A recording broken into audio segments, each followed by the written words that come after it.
Yo everybody, what's going on? This is Keegan from Kman Reviews. If you enjoyed this review, make sure you hit that like and the subscribe button. And if you have any opinions at all that you would like to share, make sure to leave them down in the comment section.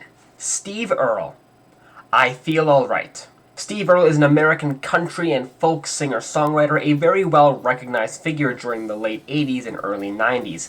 Several Grammy Awards under his belt, chart-topping singles, and covered by the likes of Johnny Cash, Willie Nelson, and Travis Tritt.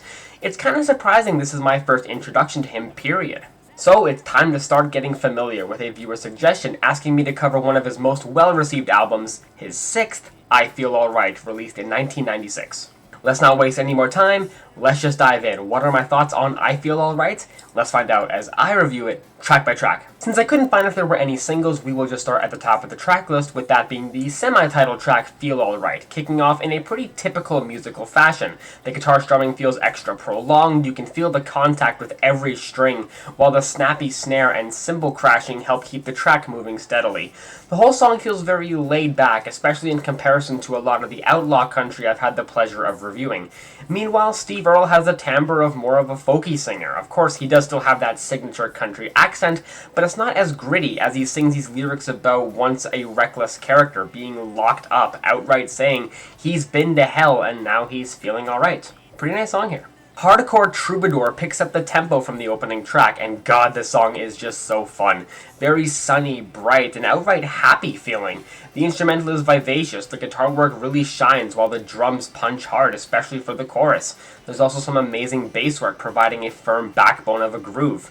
Steve sounds like he had a blast recording this, and I bet this rips in a live setting, while these lyrics harken to this protagonist of the song, being the last of these ramblin' men constantly on the run, hooking up with different partners every night. Great song.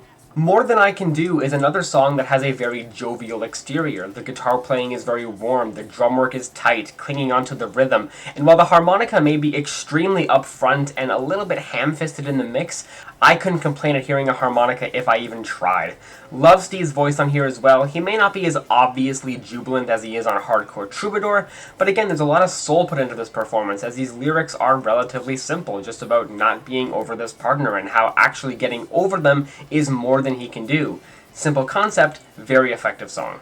Hurtin' Me, Hurtin' You is the first slow song we get on the record, and it's alright, not a standout in my opinion, but it doesn't do anything irksome at all. I like the bluesy quiver of the guitar leading the way for the bass to really get a chance to shine more in the spotlight, while also letting the rippling pound of the snare resonate proudly in the mix.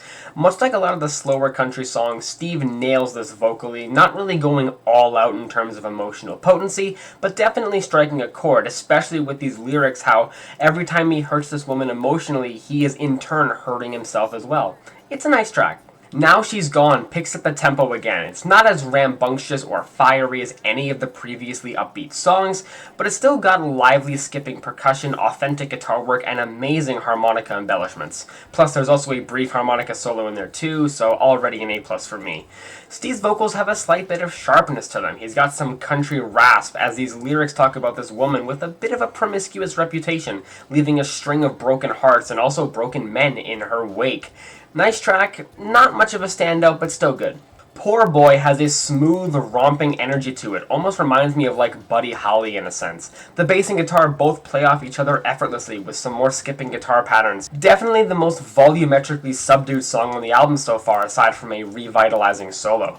Steve's vocals across the track, however, perfectly dance over this melody, only escalating the Buddy Holly vibes, as these lyrics have a bit of a humorous edge to them, a little bit of self-deprecation, as he proclaims himself a poor boy, staring at this woman whom he sees as much higher in status than he is, fantasizing about being her partner. I get a real kick out of this song. It's an album highlight for me. Valentine's Day is a crushing track, and I knew right away from the somber plucking of the guitar that starts the track, and this deep backing choir and strings to add that extra symphonic layer to the instrumental. Not too much really gets done to increase the song's impact aside from a brief string rise midway through, but it's a gorgeous song that doesn't fall under any cliches of country love songs at all. Beautifully arranged, and lyrics about hoping your love is enough of a gift on Valentine's Day. It may not always be a materialistically faceted holiday, but just one to express your love, and it's another album highlight. The Unrepentant kind of feels like the entirety of the album was leading up to this one song. It has a prodigious energy to it. The weight of the guitar feels monumental. The drums shake and rattle more so than any other song on the album. I kind of wish Steve's voice matched the tone of the track. There are times where he takes a heavy backseat in the song, so much so that it's a little bit difficult to even make out what he's actually saying, since the guitars are just so overtly loud in the mix. Regardless of that, it's a fitting focal point of the album, it stands out well, and I enjoy it. CCKMP, which is an acronym for Cocaine Can't Kill My Pain, also being the longest track on the album by 1 second, which is 4 minutes and 31, and this one feels like the come down from the Unrepentant, opening up with a slow, foreboding guitar and buzzing ambience. The song is a bit of an outlier on the album. It's the least musical song, I feel. The way Steve just stumbles and slurs in a minor melody over the song gives it much more of a spoken word vibe. Plus, the song doesn't really have any percussion on it, making the groove here absolutely non-existent. It's harrowing and gripping with lyrics about how despite turning to substances, they can't really fix your pain. Not a song that works that well in a casual setting, but a great atmospheric addition to the tracklist. Billy and Bonnie has one of the snappiest melodies on the entire album. The ukulele melody is extremely relaxing, not necessarily tropical or too buoyant like a lot of ukulele songs seem to be, but just something sweet, easy listening when paired with thumping bass and fair percussion. Naturally, any twangy vocalists could have crushed it over this instrumental, and Steve's less accentuated style is almost better in a way. Gives the song a folky undercurrent that adds to the easy listening tone of the song. Very nice. South Nashville Blues, which I kind of expected to be a bit more of a stripped back, chill, intimate song, and I definitely got what I expected. The guitar plucking here feels very cozy, like you're sitting next to a campfire with him playing right across from you. It really is just like a little acoustic song. No percussion, not even any bass, just a warm country track, which I believe is actually a bit of an autobiography. A lot of the stuff in the lyrical content here feels very personal and based off real experiences. It's a good track. And finally, the closer You're Still Standing There featuring Lucinda Williams closes the album on a beautifully upbeat note. A serene, gentle country song garnished with some lovely harmonica performances, letting the album end on an optimistic atmosphere, while both vocalists here deliver that tone. Although Lucinda much more so in my opinion. Hearing her verse just feels like a treat, as these lyrics talk about how the world is constantly moving, always changing, but the vision of this partner always stays there, never moves a muscle. Very nice way to finish the album.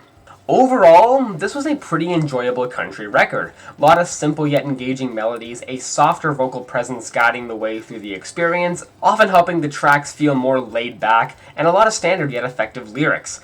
I can't quite say I herald this album in the same way a lot of people seem to, though. Don't get me wrong, it's good. In fact, I'd even say that it's great. There's not really any misses here on the album, but there isn't really a single song on here that fully blew my mind and made me think this is a country cornerstone and everyone should listen to this. Not really, no. However, I cannot really deny this album had its moments, so I'm feeling a 7 out of 10 on this album. Well guys, hope you enjoyed that review. Thank you all so much for watching, and I will see you in the next one. Peace!